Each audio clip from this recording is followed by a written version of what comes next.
अस्सलाम वालेकुम स्टूडेंट्स, कैसे हैं आप लोग। उम्मीद है बिल्कुल ठीक होंगे। लास्ट वीडियो में हमने हज और इसकी अहमियत की रीडिंग की थी और उसकी हाफ़ एक्सरसाइज सॉल्व की थी। आज हम उसकी नेक्स्ट हाफ़ एक्सरसाइज जो है वो सॉल्व करते हैं।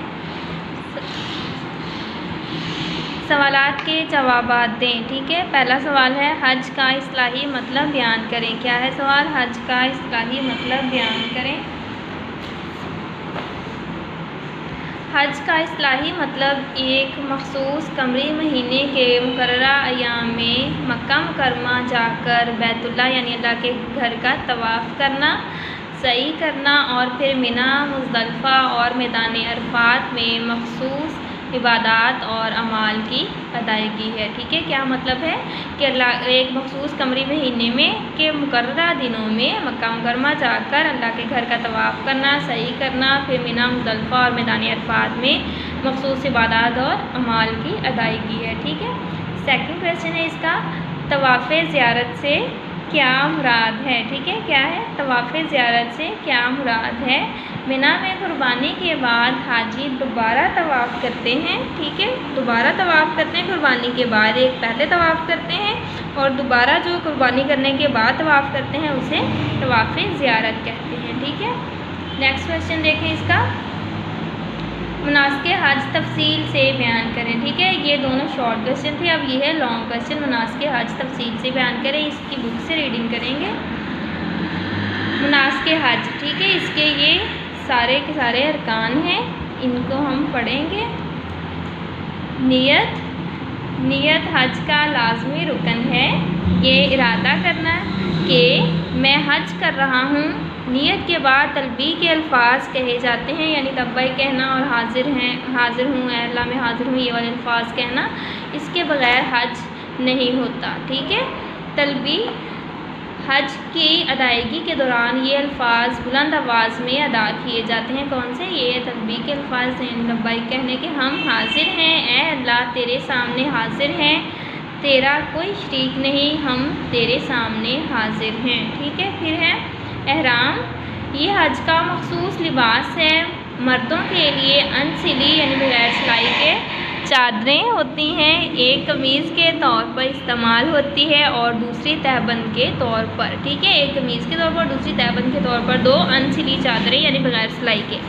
औरतें सिले हुए लिबास के साथ साथ सर को पूरा ढांपें ताकि इनके सर के बाल नज़र ना आएँ। ठीक है, फिर है तवाफ़। खाना काबा की दीवार में नस्ब हजर अस्वद को हजर अस्वद कहते हैं। खाना काबा की दीवार में एक पत्थर नस्ब है काले रंग का, जिसे हजर अस्वद कहते हैं और ये जन्नत से आया हुआ पत्थर है। इसको चूमकर या इसकी तरफ हाथ से इशारा करके शुरू किया जाता है।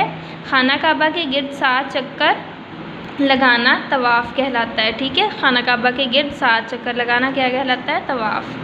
फिर है मकाम इब्राहीम अलैहिस्सलाम पर नफल की अदायगी। ठीक है, मकाम इब्राहीम पर नवाफिल की अदायगी। तवाफ़ करने के बाद मस्जिद हराम में मकाम इब्राहीम पर या इसके करीब किसी भी जगह पर 2 रकअत नफल अदा किए जाते हैं। ठीक है, सही। तवाफ़ और नफल के बाद सफ़ा और मरवा 2 पहाड़ियाँ हैं, उनके दरमियान 7 चक्कर लगाना सही कहलाता है। ठीक है, फिर है मिना में क़याम। मिना मक्का से 4 किलोमीटर के फासले पर एक खुला मैदान है। ठीक है, कहाँ से? मक्का से 4 किलोमीटर के फासले पर एक खुला मैदान है। हाजी मिना में 8 ज़ुल्हज की रात को क़याम और इबादत करते हैं। कब? 8 ज़ुल्हज की रात को क़याम और इबादत करते हैं। फिर है वकूफ़ अरफ़ात। मिना में रात गुजारने के बाद अगले दिन तमाम हाजी मैदान अरफ़ात में चले जाते हैं और इबादत करते हैं। इस दौरान हाजी इमाम काबा का खुतबा सुनते हैं। ठीक है, जबकि ज़ोहर और असर की नमाज़ें एक अज़ान और 2 अकामतों के साथ ज़ोहर के वक्त इकट्ठी अदा करते हैं। ठीक है, फिर है मुज़दलिफ़ा में क़याम। 9 ज़ुल्हज को हाजी मुज़दलिफ़ा रवाना हो जाते हैं और वहाँ इशा के वक्त एक अज़ान और 2 अकामतों के साथ मगरिब और इशा की नमाज़ें इकट्ठी अदा करते हैं। ठीक है, फिर है जमरात को कंकरियाँ मारना। जमरात कहते हैं शैतान को। ठीक है, शैतान को कंकरियाँ मारना, पत्थर मारना। 10 ज़ुल्हज को हाजी मुज़दलिफ़ा से मिना की तरफ रवाना हो जाते हैं। कब? 10 ज़ुल्हज को। और मिना में जमरात यानी शैतानों को कंकरियाँ मारकर सुन्नत इब्राहिमी अदा करते हैं, यानी हज़रत इब्राहीम अलैहिस्सलाम की सुन्नत अदा करते हैं। दोबारा मिना में क्या? कंकरियाँ मारने के बाद हाजी दोबारा मिना में अपने खैमों में वापस आकर सर मुंडवाते हैं, यानी अपने सर के बाल कटवा देते हैं। औरतें बालों का कुछ हिस्सा कटवाती हैं और कुर्बानी करते हैं। ठीक है, मर्द जो होते हैं वो अपने सर के सारे बाल कटवा देते हैं और औरतें अपने बालों का कुछ हिस्सा कटवाती हैं और उसके बाद वो कुर्बानी करते हैं। फिर है तवाफ़ ज़ियारत और तवाफ़ अलविदा। मिना में कुर्बानी के बाद हाजी दोबारा तवाफ़ करते हैं, जिसे तवाफ़ ज़ियारत कहते हैं। ठीक है, इस तवाफ़ के बग़ैर हज मुकम्मल नहीं होता। इसके बाद हाजी दोबारा जमरात यानी शैतानों को कंकरियाँ मारते हैं और आखिर में तवाफ़ करते हैं, जिसे तवाफ़ अलविदा कहते हैं। ठीक है, नियत करना, एहराम बांधना, वकूफ़ अरफ़ात और तवाफ़ ज़ियारत करना हज के लाज़मी अमाल हैं। इनके बग़ैर हज मुकम्मल नहीं होता। ठीक है, ये है आप उनका सवाल नंबर 3। ठीक है, इस पर निशान लगा लें। ठीक है, ये सवाल नंबर 3 यहाँ से यहाँ तक निशान लगा लें। उसके बाद है हज की अहमियत बयान करें। ठीक है, हज की अहमियत देखें, पेज नंबर 21 पे आ जाएं। हज की अहमियत और फजीलत पॉइंट है, इसमें देखें। इस्लाम में हज को ख़ास अहमियत हासिल है। अल्लाह ताला ने कुरान मजीद में एक बड़ी सूरत का नाम सूरत हज रखा है। हज अदा करने वालों के लिए बेहद अजर व सवाब है, लेकिन इस्तात यानी ताकत रखने के बावजूद हज अदा ना करने वालों के लिए सख्त सज़ा है। ठीक है, रसूलुल्लाह सल्लल्लाहु अलैहि वसल्लम ने फरमाया, जो शख्स इस्तात के बावजूद हज नहीं करता और मर जाता है तो इसके लिए बराबर है कि वो चाहे यहूदी होकर मरे या ईसाई। ठीक है, यहाँ से यहाँ तक सवाल नंबर 4, इसका भी निशान लगा लें। सवाल नंबर 4। ठीक है,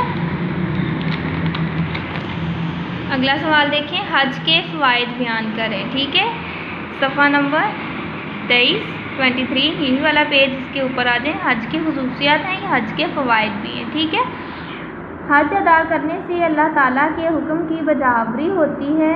इसकी जज़ा जन्नत के सिवा कुछ नहीं। ठीक है, इसका सिला या इसका अजर जो है वो जन्नत है। हज की खुसूसियत ये है कि ये माली और बदनी इबादत है, यानी कि माली और जिस्मानी इबादत है। फ़रीज़ा हज की अदायगी से यानी कि हज अदा करने से इंसान के साबिका यानी पिछले सारे गुनाह माफ़ हो जाते हैं। हज करने वालों की दुआएं कबूल होती हैं। हज करने वाले को अल्लाह ताला की मेहमान नवाजी की सआदत नसीब होती है।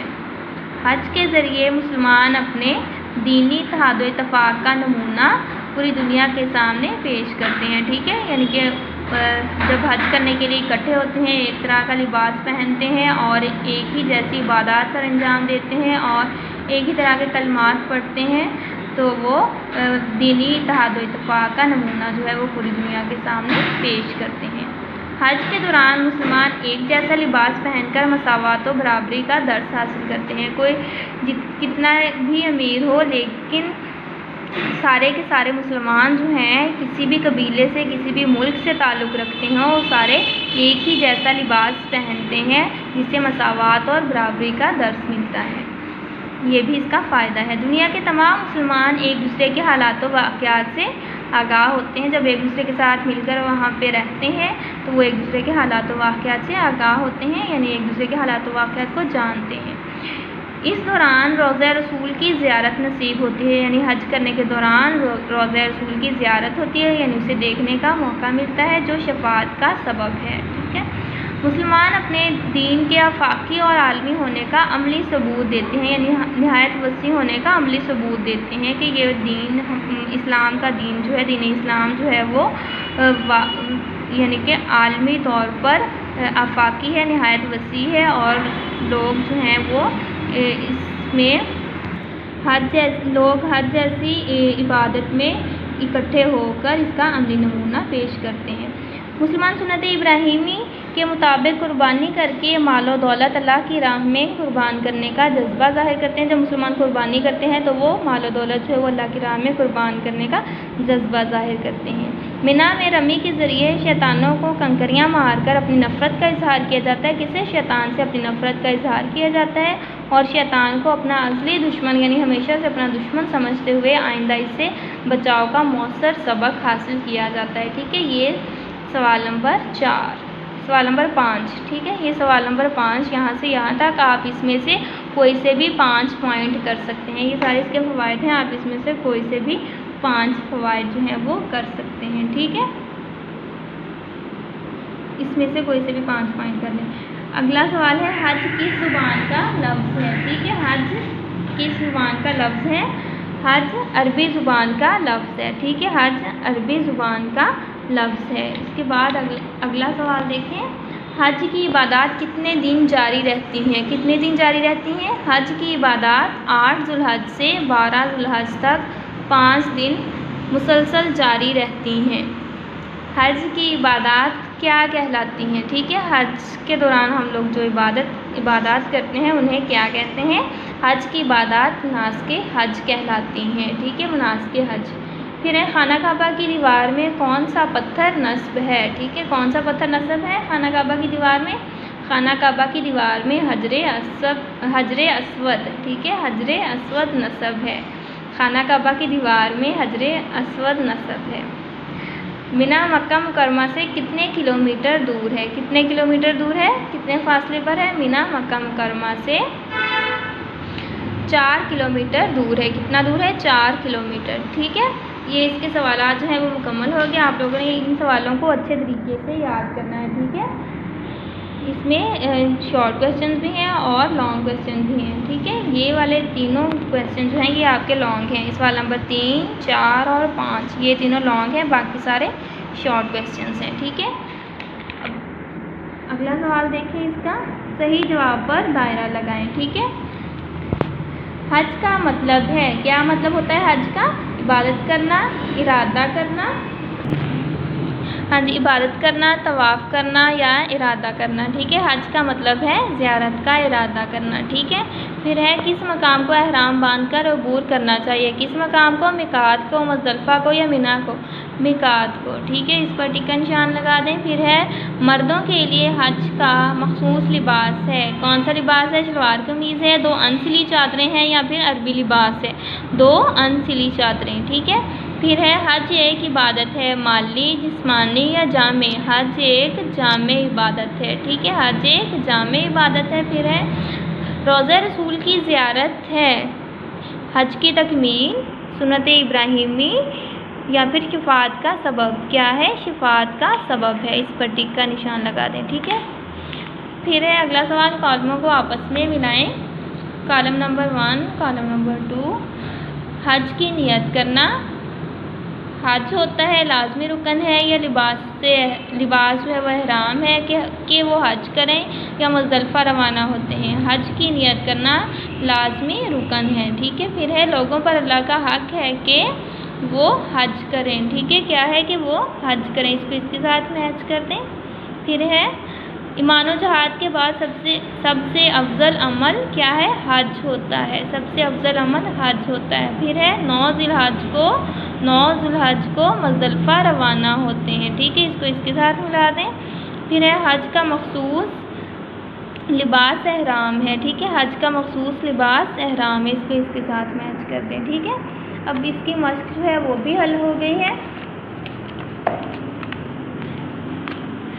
अब आप लोगों ने इसके सवाल जवाब और इसकी मश्क जो है वो अच्छे तरीके से याद करनी है। ठीक है, अल्लाह हाफ़िज़।